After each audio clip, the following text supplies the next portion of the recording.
Welcome to expression academy.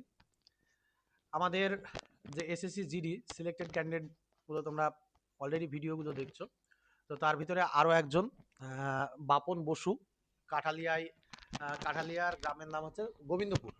Gobindapur গ্রাম থেকে আমাদের এখানে এসে আমাদের একাডেমিতে অ্যাডমিশন নিয়েছিল এবং আমাদের এখানে রেসিডেন্সিয়াল থাকতো। তো ওর অ্যাডমিশনের বিষয়টাও আমার খুব ভালোভাবে মনে আছে। ওর মা এসে আমার সামনে প্রথম এসে এখানে বলেছিল যে ছেলেকে আমরা মানুষ করতে পারছি না, মানে যেভাবেই হোক ছেলেকে চাকরি পাওয়াতে হবে, এটা উদ্দেশ্য ছিল। আর সেটা আমরা করে দেখিয়েছি যে হ্যাঁ আমরা, ওর মা একা এসেছিল ইভেন, মানে আমার মনে আছে ওর মার এটা এখনো পর্যন্ত, যে কিরকম আবদার নিয়ে এসেছিল। তো সেই আবদার আমরা পূরণ করতে পেরেছি, সব থেকে বড় জিনিস। এবং ও ওর মায়ের মুখ উজ্জ্বল করেছে এবং ওর মার যে কতটা আশাবাদী ছিল যে ছেলে আমার চাকরি করুক, সেটা মানে ও পুরোপুরি সাকসেস আজকে। মানে পুরো আশা ছেড়েই দিয়েছিল, ইভেন পরীক্ষা দেওয়ার পরেও পাসপোর্ট করেছে।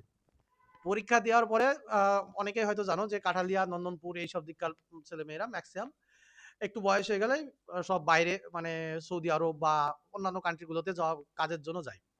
তো ও তার ব্যতিক্রম ছিল না, ও পরীক্ষার পরে অলরেডি ওর প্রসেসিং শুরু করে দিয়েছিল পাসপোর্ট।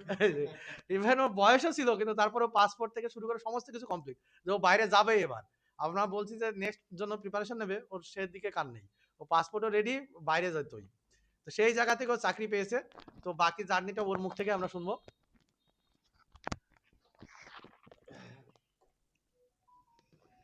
আমাকে এখানে এসেছিলাম আগের বার, মানে পরীক্ষার ওই 5 মাস 6 মাস আগে আমি এখানে এসেছিলাম।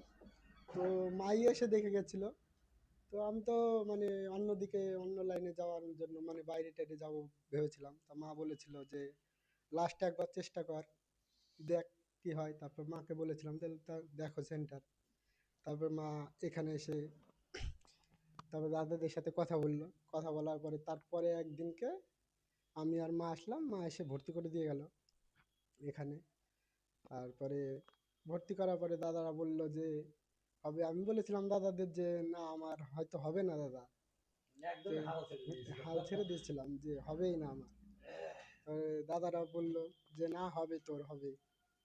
তারপরে দাদাদের প্রিপারেশন দিল, দেওয়ার পরে তারপরে মানে কি বলবো, মানে আমি আশা করেছিলাম না যে হবে আমার যে চাকরি বাকরি, এই দাদাদের জন্যই হলো। তারপরে আবারও ওই রানের সময় যখন রান হলো, তখন তো আমি মানে পরীক্ষা দিয়ে বাড়ি চলে গেছিলাম। বাড়ি চলে যাওয়ার পরে দাদারা ফোন করছে যে রানের সময় এসো এসো। আমি তো বাড়িতেই ছিলাম তখন।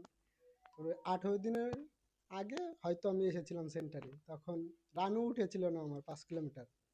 তখন দাদারা বলে বলে বলে বলে আনলো আমাকে সেন্টারে। সেন্টারে আনার পরে তারপরে 18 দিনের মাঝখানে 18 দিনে তারপরে দাদারাই রান উঠিয়ে দিল।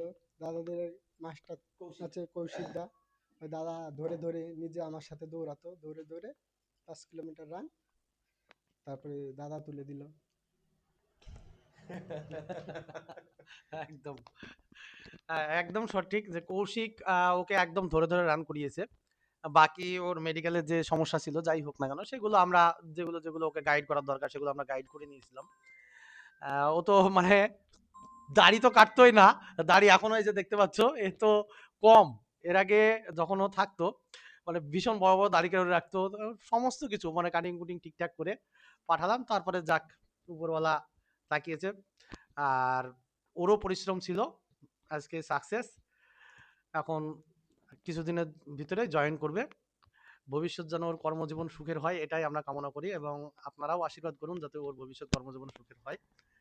আশা করি ওর গ্রামের থেকে শুরু করে আশেপাশে যারা আছো প্রত্যেকেই এখন ওকে দেখে একটু হলেও তোমরা ইন্সপায়ার হবে। যারা ভাবছো যে আমার দ্বারা আর হবে না, লাস্ট বারের মতো একবার চেষ্টা করে দেখবে, অবশ্যই হবে। হাল ছাড়বে না, যতদিন সময় থাকবে ততদিন হাল ছাড়বে না। হবেই, প্রত্যেকের হবে। চেষ্টা করলে কেউ ব্যর্থ হবে না, কিন্তু চেষ্টাটা মনের দিক থেকে একদম পরিপূর্ণভাবে চেষ্টা করতে হবে। থ্যাংক ইউ শেষ পর্যন্ত দেখার জন্য।